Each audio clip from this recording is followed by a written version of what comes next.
So this is actually supposed to be done with another person. We're just gonna answer to yourselves. So it's like me and you. Passion is everything when it comes to stepping into self. It's your girl Poe, P-O-E, your favorite tree. Ooh. If you want to follow me, you can check me out at Poeism. Peace.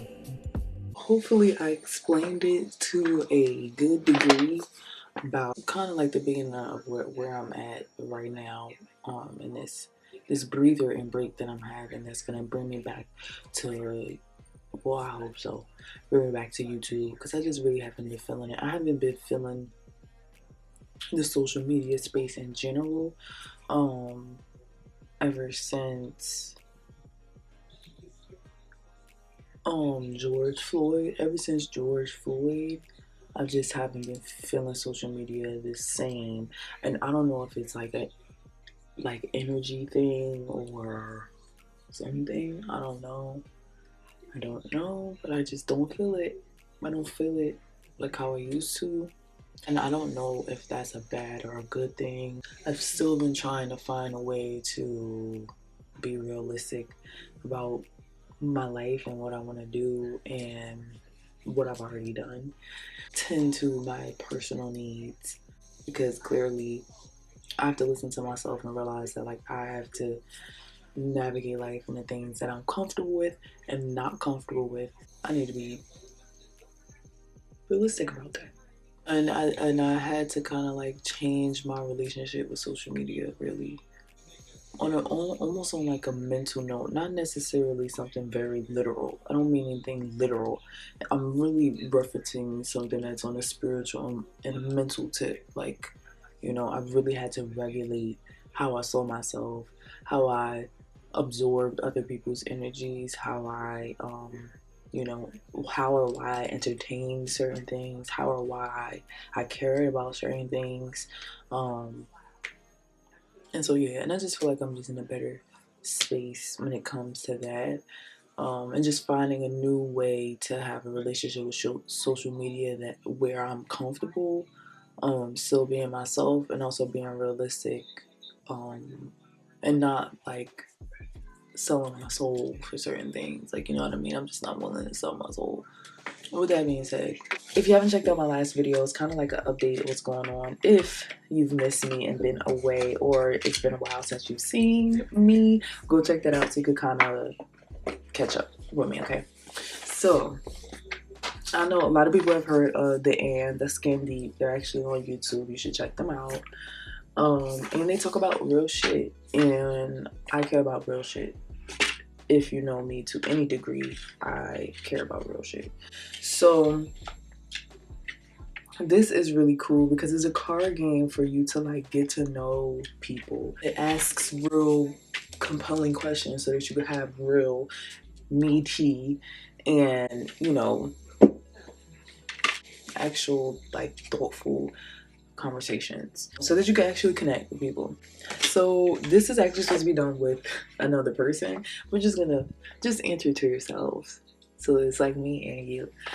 Okay, so the way that you play this, you can look them up if you want to know more information about this. Right? The way that you do this is a card. We are the Skin Deep, award-winning creative studio that explores human connection amidst a constantly growing digital landscape. Our purpose: to offer experiences that deepen relationships, important, stimulate conversation, important, and spark exploration of our humanity against an ever-changing backdrop of the world around us. This isn't all the stuff that I care about. So I'm actually going to answer a couple of this for the video, say if I fail, and if you're interested in these cards, you should check them out and really like use them with your friends and your family and your partner so that you can get to know each other a little bit better. Oh, damn, already there's some good questions. Wait a minute. There's also a how to play card in there. So the first question is, what would you say was the most influential moment in your life thus far? Single most influential moment in my life. Like when I was in high school, even though it was like corny a little bit, they used to have people come over, meaning like first of all, I'm from Newark, so like it's mad amazing, successful people that came out of Newark, New Jersey.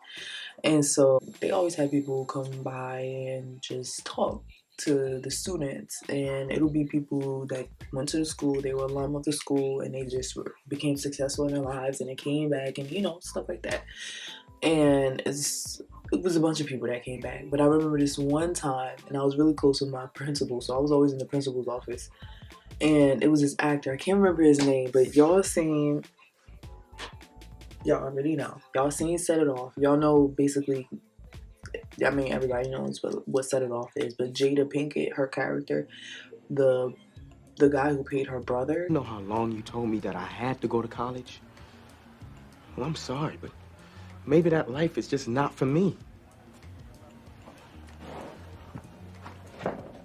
That actor, he came to the school. And so he's sitting in the principal's office. And he's sitting in the principal's office, and I'm just back there like chilling because I don't know. I was just always in the principal's office. I was pretty cool. Like I was cool with like the administrators and everything. So I'm just back there in the guidance counselor's office, like walking back and forth, being grown. And so I go all the way to the back to the principal's office, and he's sitting in, and I couldn't pinpoint who it was, but he just looked familiar. He just sitting in there, and I'm like, hello.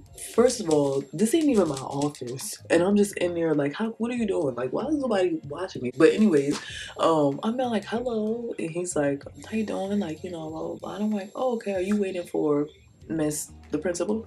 And he was like, oh yeah, I am. You know, I got something to do today. Blah, blah. I'm like, oh, that's cool, and I walk away.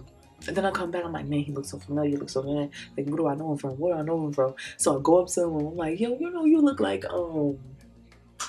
that actor from the movie Set It Off, you know what I'm talking about? And he was like, nah. And I'm like, no, you don't know what I'm talking about. Everybody watched Set It Off. The little brother, Jada Pinkett, the little brother, like, you know, and he's like, nah, like, no, nah. And I'm like, oh, okay, maybe I'm wrong.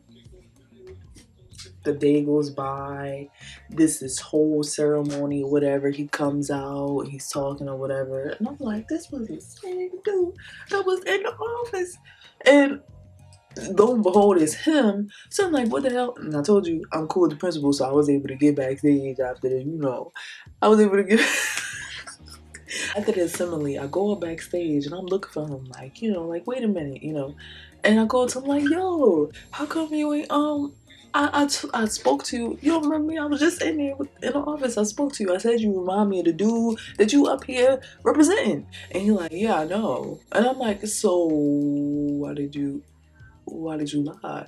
And he's like, oh, well, I didn't lie. Like, I shouldn't just assume. Like, I don't know. It was kind of like it was like a lesson of humbleness that I learned from him, because it was like he knew what I was talking about, but like he just didn't make it a big deal.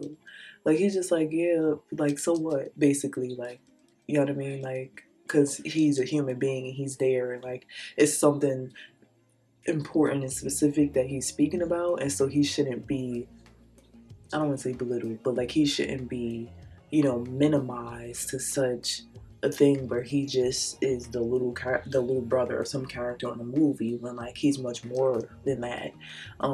Basically, was the lesson there, and I was like, oh man, damn, that's deep. I was like, damn, that's deep. You're right. Like, you know, just because you have this sort of spotlight or whatever, first, doesn't mean that anybody could approach you however they want to approach you. It doesn't mean that they have access to you the way that they think that they have access to you.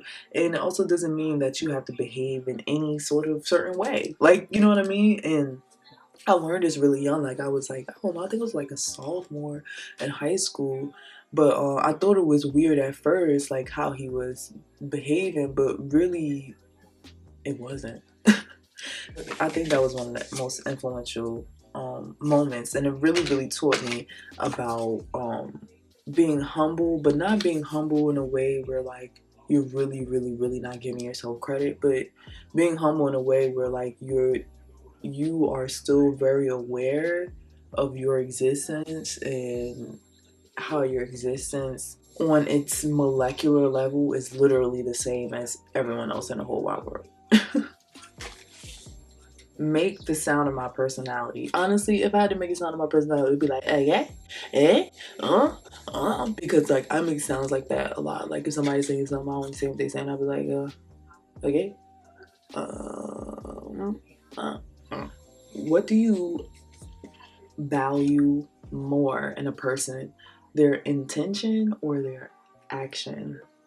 I value someone's actions more than their intentions because I'm affected more by their actions, right? Sometimes people have their intentions, which can be great. They could be, positive and great intentions, but people's intentions are not always reflected in their actions. And unfortunately, the only thing I get are the actions. I don't get the intentions. I don't probably never even hear your intentions. Intentions happen inside of us. So, if I'm too heavily negatively affected by your actions, it's very hard for me to connect or understand your intention, because in some sort of way they should align so that I could receive that message of your intention is ABC. You know what I mean? So